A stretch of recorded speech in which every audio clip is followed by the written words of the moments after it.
Welcome students. So in the last lecture we started talking about the project selection process where we discussed about the initial two steps, planning and analysis, and while talking about the analysis we discussed about the market and demand analysis and technical analysis. So as I told you that though we will discuss all these things in detail, market and demand analysis we will discuss in the detail later on, and technical analysis as well we will discuss in the later on, but my objective is to lay the emphasis upon that how important these analyses are. If the market and demand analysis is not properly done, project may fail. And if the technical analysis is not properly done, the project may fail. So, because maybe you are not procuring the best inputs in terms of the fixed assets or maybe in terms of the current assets, right? So, if you do not procure the best inputs for your project, it may not do well and it may fail. So, both market and demand analysis and technical analysis are very, very important. Then we after this next analysis comes is the financial analysis, because market analysis also requires resources. When you will conduct the market surveys, you will collect the primary data, or sometime you will hire the consultants, you will use their data, you will take their opinions, or you will go to the market, you will use the secondary data. So all this has a cost, it entails a cost and you need the resources, right? Similarly, when we talk about the technical analysis consumes the larger part of the resources or the larger part of the investment to be done. As we understood that technical analysis involves, say, creating the fixed assets or just bringing in the fixed assets in the project, land, plant, building, machinery, which are the maybe the avenues of the consumption or maybe the investment where the large amount of the resources will be required to be invested.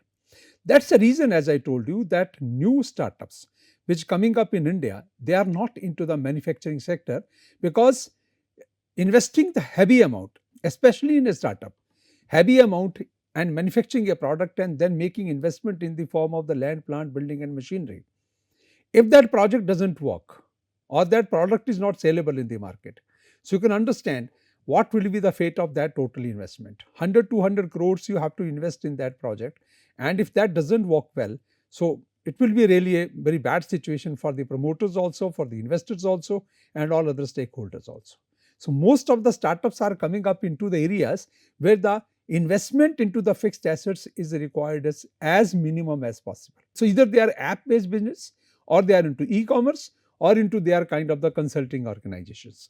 Manufacturing are very less or almost negligible by the new entrepreneurs, by the budding entrepreneurs in the form of the startups. If the new projects are coming up, they are by the existing firms, medium or the larger scale organizations, because of the huge investments required in the form of the investment in the fixed assets. And at the same time, you have to make the proper analysis for the working capital also. If the long-term assessment means the investment is properly assessed, if the fixed investment is properly assessed, how much we need for land, plant, building, machinery, but how much working capital we require, if that is not properly assessed, then that will also create a problem. These days, the investment finance institutions who provide the project funding to any promoter, any entrepreneur, whether existing firms or the new or the budding entrepreneurs, they have inserted a clause in their lending agreements that whatever the funds they are going to sanction or to provide for the investment in the project, a certain percentage, maybe 15 to 20% of the total sanctioned funds, maybe even for the long-term requirements, can be used for the short-term requirements by the firms without the prior approval of the investment finance institution or maybe the banks. It's an inbuilt clause that without our approval, part of the funds, 10, 15 or 20% of the funds can be used for the short-term purpose. You can divert the long-term funds for the short-term purpose, and they want to make sure that if they have to use the long-term investment, the fixed investment properly, they need the sufficient funds for supporting that fixed assets with the current assets in the form of the material, in the form of the human resources, in terms of the power, in terms of the water, in terms of the other inputs. So we have to make a proper analysis of that how much investment for the long-term purpose is required, how much investment for the short-term purpose is required, how much amount we have to keep as a cash for meeting our day-to-day requirements, so that our financial analysis is so prudent that we don't have to face any kind of the problems for maybe running the enterprise or the organization. Because initially you will be manufacturing, you will be selling in the market. Maybe it can be possible because we are a new venture. So maybe 10-20% of the sales are going to the market on cash, and 70 to 80% of the sales are going to market on credit. So you need to have the funds for supporting some initial 2, 3, 4 important operating cycles. So maybe the total amounts invested in one operating cycle, and they come back to the firm in the form of the cash sales, in the form of the collection of the credit sales. By the time they come back to us, we have to start simultaneously the other operating cycles. So the funds which are invested in the initial operating cycle, they are going to come back to us after a certain amount of time. So you need the funds to be invested for the subsequent operating cycles. So for that purpose, proper estimates of long-term investment and short-term investments, fixed assets investment and current assets investment is very, very important. And many firms who fail to make this proper, say, analysis of the investment required for the current purpose, short term purpose, they always fail because the funds are not available for buying the raw material, paying to the human resources, paying the power bills, paying the water bills. Then there comes a issue, there comes a problem. And there sometime long term investment in the form of the fixed assets remain unused or underutilized. You have the market, you can serve the market, but you don't have the material, you don't have the power, you don't have the water, you don't have the human resources, your plant is not fully working. Sometimes because of the other limitations, but most of the time because of the financial shortage. So proper financial analysis. Though we say market and demand analysis is the most important, equally important are the technical analysis, equally important are the financial analysis. Thereafter we talk about the, say, ecological analysis, environmental analysis, right. So ecological analysis, sometimes some plants who are maybe going to have the pollutions in the in the nearby areas. For example, you are into the mining sector, or maybe you are into a manufacturing sector which is going to pollute the environment. So either you have to make the proper arrangements for, say, avoiding that pollutions. So you have to have that kind of equipment. So you have to spend the extra resources for having those kind of the equipments who are not polluting the environment. Or you have to be very careful that if we are going to set up this kind of the industry, this kind of the enterprise, it's going to create a pollution. So maybe it can be serious environmental concern, and the people who are maybe the environmentalists, they can be up in arms, they can create many kind of the problems, and even getting the government clearances may not be very easily possible. So proper ecological analysis is important, proper environmental analysis is also equally important. And after that, say for example the brick kilns, earlier nobody bothered about that, but now because the pollution is rising, so the Supreme Court has maybe ordered that the height of the chimney has to be at a certain level, so that the smoke coming out of that is not coming back to that environment which is affecting our flora and fauna and the human beings living on this earth. So you have to have the height of the chimney up to that extent. Similarly, there are many cases. I can tell you a very live maybe example. Near Chandigarh, there is a place in Punjab where the slaughterhouse, a modern high-tech slaughterhouse, had to be established sometime long back in 90s. So big company, they selected a place, they set up a plant, they built up a plant, and then the slaughterhouse started working. So initially people couldn't understand the environmental challenges coming out of that slaughterhouse, because that area was surrounded by the nearby maybe some educational institutions, industry, or it means by the people residing in the nearby localities. So when that slaughtering process started, lot of environmental concerns, lot of that waste material coming out of the slaughterhouse, or maybe a lot of birds are flying. So it became a challenge to the nearby airport also, it became an environmental challenge also. People came up in arms, maybe people concerned about the environmental safety and protection, many organizations and environmentalists, they started putting a challenge to the plant and to that industry. And maybe the government had to think about it, that whether we should order the closure of this particular industry, this plant, or not. And the promoters had to face a big challenge. So they had to then spend some extra money, extra resources to avoid that pollution, to make it foolproof, and then to make it avoid it, so that it doesn't become a hazard to the public life, to the environment, to the flora and fauna. So they had to spend some extra resources. So somehow that plant was allowed to continue to function or allowed to continue as a functioning unit. So many a times environmental concerns are very important for us. You must have heard about some time back, if you read on the internet, in and around Delhi, 700 and some 27 units were ordered to be closed by the Supreme Court because they were polluting the city. Honorable Justice of the Supreme Court, Kuldeep Singh ji, observed that maybe we cannot allow the economic development at the cost of the ecological imbalance. You cannot be allowed to turn your rivers into sewers, because base material is going into those rivers and that's polluting our environment.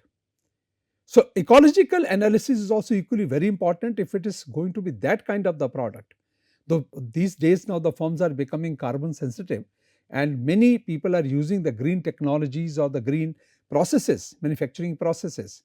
But it's a very important component of the overall project management, and we have to be very careful that the demand analysis is important, technical analysis is important, financial analysis is important, equally important is the environmental analysis, ecological analysis, and we have to make sure. And you understand that, for example, these polythene bags, at one point of time it was the most favored industry by the government. Government used to give the money to the unemployed youth, that you set up the polythene bags manufacturing units, and whatever the production you make and whatever you are able to sell in the market, if there is any unsold production left with you, we will buy that. Government means that district industry centers of the government were supporting this industry and units coming up in the polythene bags manufacturing sector. But today you see polythene has become a hazard. It has become a serious environmental concern. Nobody supports that. Now it's not legally allowed even using the polythene bags who are not biodegradable.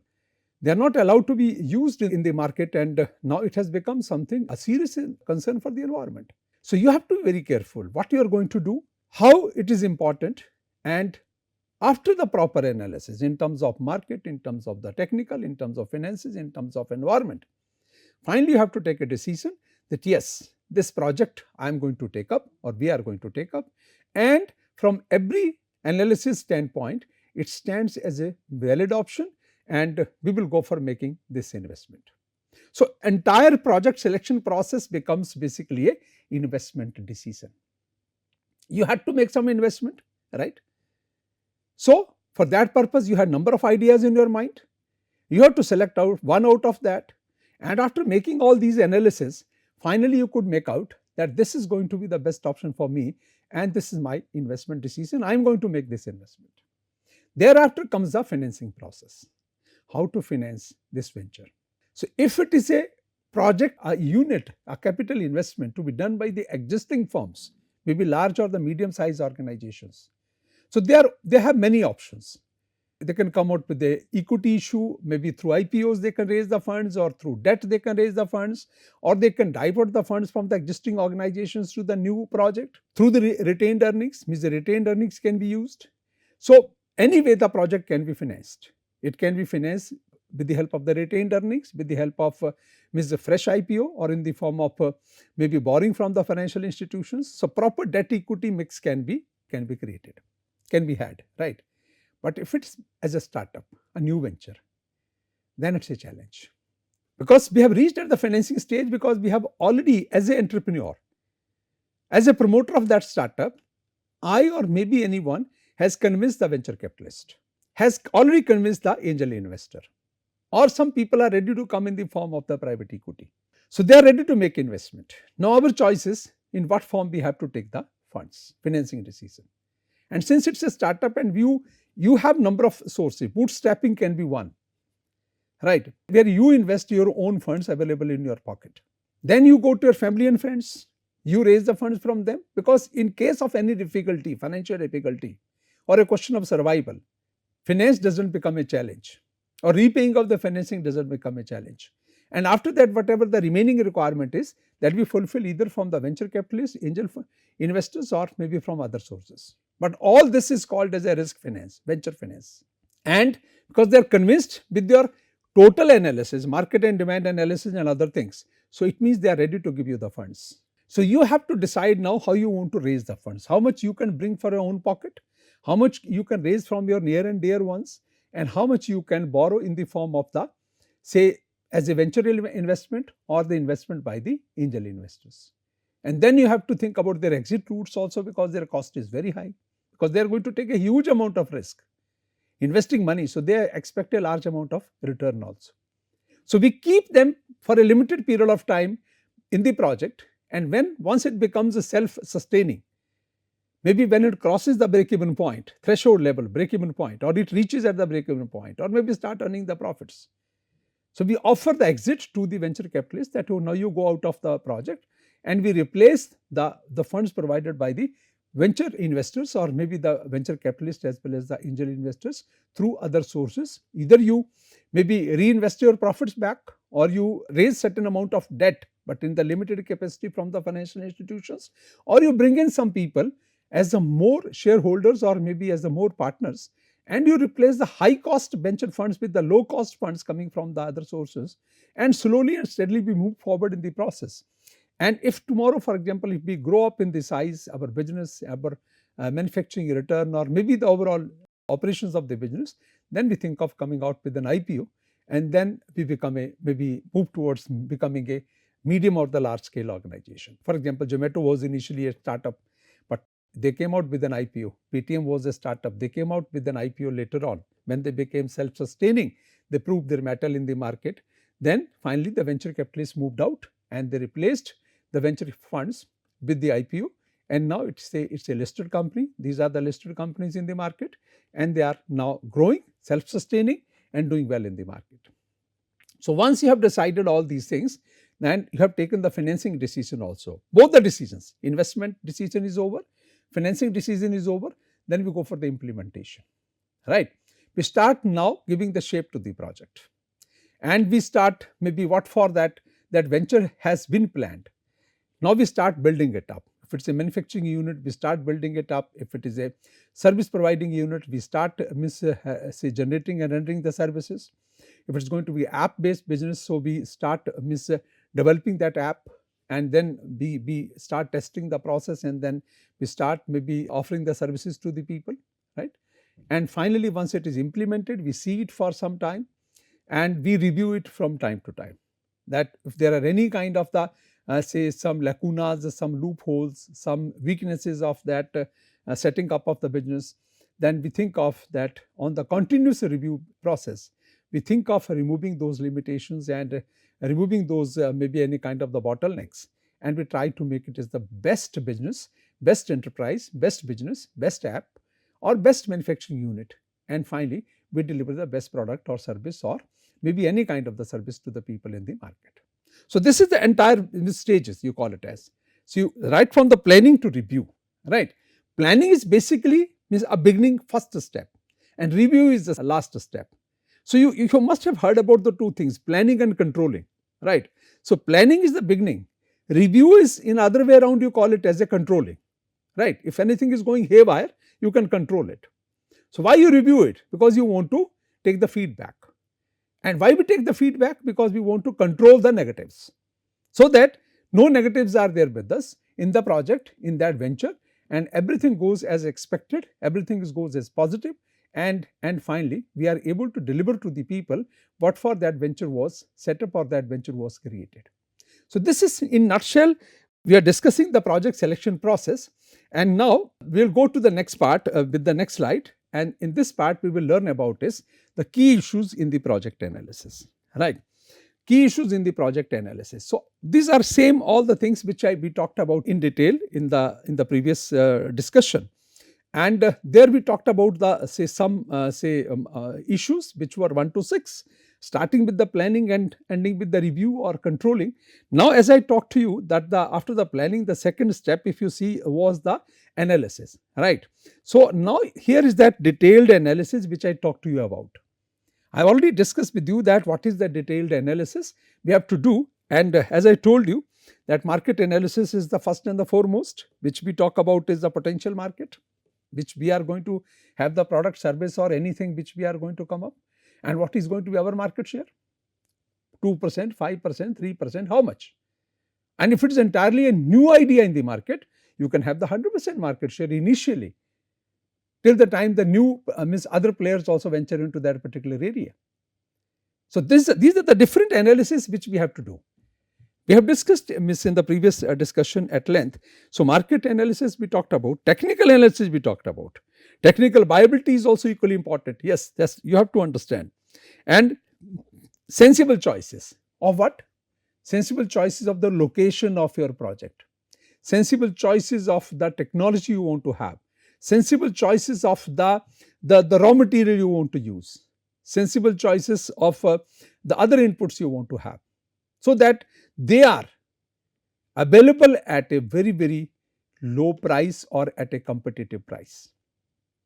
For example, if I talk to you about this, maybe at a beginner's level, somebody want to set up a business unit. Just one idea is, that requires a lot of rigor to set up this kind of the business. For example, you want to manufacture the mustard oil manufacturing unit, right? Let's talk about the technical analysis and setting up of the mustard oil manufacturing unit. So manufacturing of the mustard oil is a very simple process. It's not a very technical, it's a very simple process. You have to have some 2, 3, 4 maximum, depending upon your resources, expellers, which are called as the machines, which crush that mustard seed into the oil. Right, when you crush that mustard seed into the oil, it becomes, one part becomes oil, another part becomes oil cake. And oil cake you have to maybe use as for manufacturing the cattle feed, or maybe you have to have some contract with the company who is manufacturing the cattle feed, and you can supply the oil cake to them, and mustard oil we can pack and we can sell it in the market. Now, for example, when you talk about the sensible choices, where should a mustard oil manufacturing unit be located? Because it's based upon the agriculture product. So I don't say it should be in the farms itself or in the nearby the agriculture land itself, but it should be somewhere where you can easily procure the raw material. Similarly, when you talk about making the mustard oil manufacturing unit a successful venture, you have to buy the mustard seed in the large amount, in the bulk quantity, and that too in the season and directly from the farmers. Sensible choices we are talking about. If you think of that, I will buy the mustard seed from the secondary market later on, mandis, and after that I will buy it, I will crush it, I will convert that into the oil, it's not going to work. So your technology, the expellers which you are going to have should be of a very good quality. Your raw material should be maybe another important thing is you have to buy the seed from the direct on the farm, agriculture, this location. Second thing, it must be good quality mustard seed so that it has a good amount of the oil. So you have that kind of the capabilities to understand that it's a good quality of the mustard seed. It's from the mandis directly, procured from the farmers, procured in the bulk quantity and stored in the large amount. So all these sensible choices are required. If you are able to meet these requirements, there is no doubt that you can set up a very successful mustard oil manufacturing unit. Though it may not be possible that you are going to compete with the bigger companies like this Adani Group and others who are manufacturing the mustard oil. But we can give a very good pure product to the people, and in India maybe there are the people, there is a market that if you give the good quality product to them, they are ready to pay you a higher prices also. So, it's a very simple example that where you have to locate your plant, set up the plant, technical analysis has to be something like what Kabir Mulchandani did, that he challenged Samsung, LG. They were selling for 25,000, he sold for 7,000, right? And that was his brain, his choice, where he got that technical inputs and he could convert that technical inputs into a CTV. Similarly, if you want to manufacture the mustard oil, you can challenge even the bigger companies and you can come out with a quality product, but you have to have the sensible choices in terms of setting up of the unit, buying up the raw material and using the byproduct very successfully, that oil cake, and you have to then maybe use those all the alternatives available and give the product. So it can be possible that you can become a very good alternative. Though there are a number of companies supplying the mustard seed in the market, this mustard oil in the market.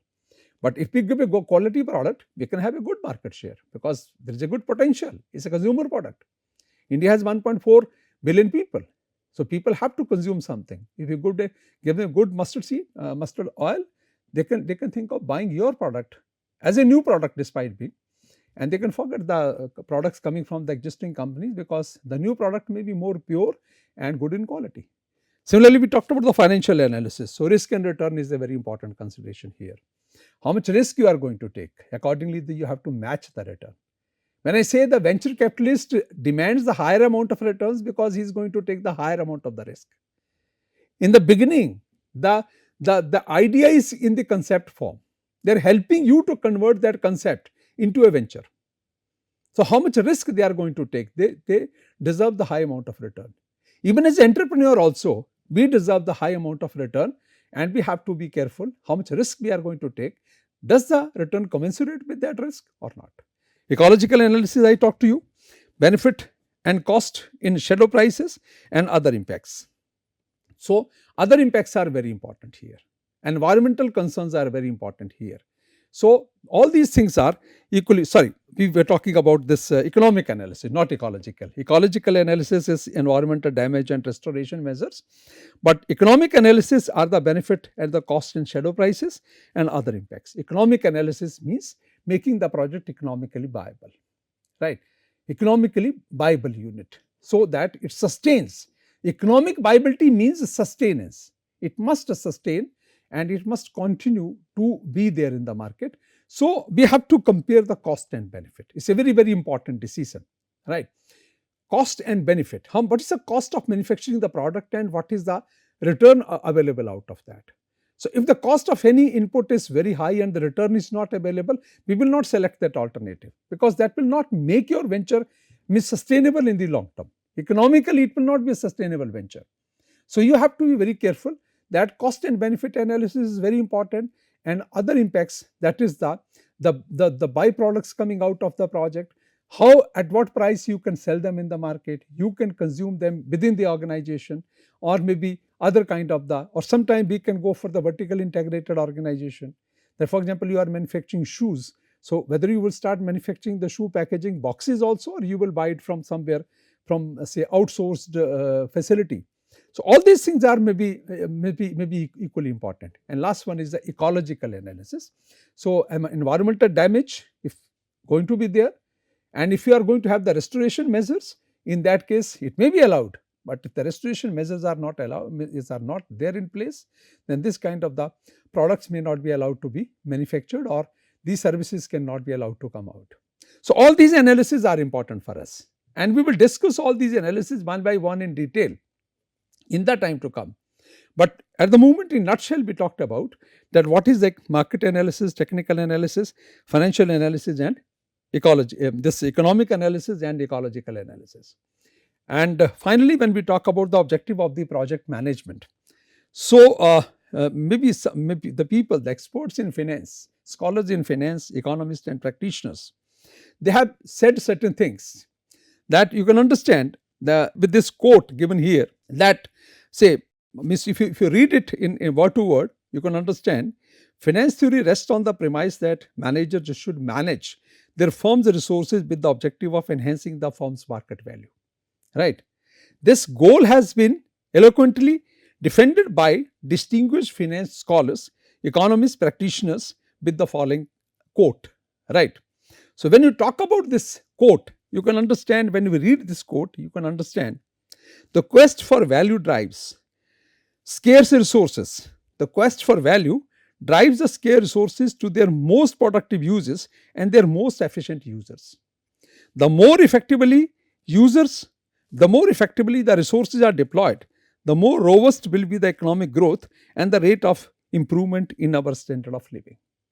So, it means anything what you are going to do, any action which you are going to do, there has to be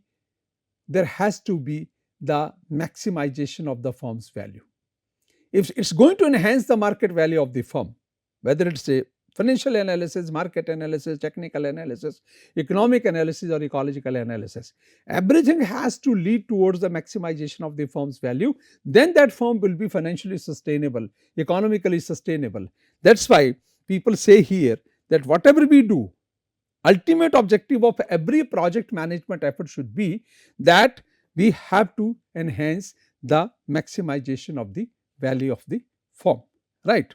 And finally, if you talk about here is that basic consideration of the project selection, these are risk and return. So, as I told you, first we take the investment decision, then we take the financing decision, and both are linked in terms of the risk and return. Higher the risk, higher the return, right? So, if you are going to take the risk, for example, if somebody is a young graduate, he doesn't want to opt for the placement, he wants to set up his own venture, he's going to take the risk. It means he's not satisfied with the salary he's going to get as an employee of a company. He says that his worth is more than simply working as an employee for a company. He wants to become the owner, not maybe as a service class individual. So for that purpose, he is ready to take the risk. So he deserves the return, which is certainly many times more than the salary he is going to get when he is working with some company, some organization. So in the same sense, when you are going to set up a venture, you are going to take the risk, you are going to invest your scarce resources. So return should be as per the risk we are going to take. So your investment decision should be so valid, and financing decision should be supporting your investment decision in such a way that the high amount of the risk you are going to take, that gives you the high amount of the return, and if this thing happens, the market value of the firm will automatically increase. So this is all what could be discussed initially by building the foundation.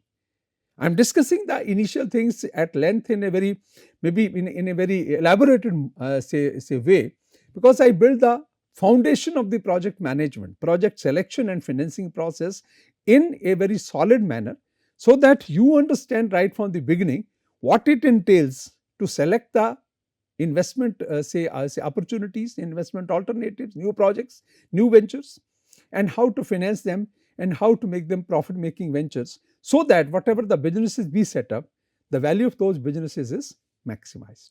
So we will stop here, and in the next class from here we will take the discussion forward. Thank you very much.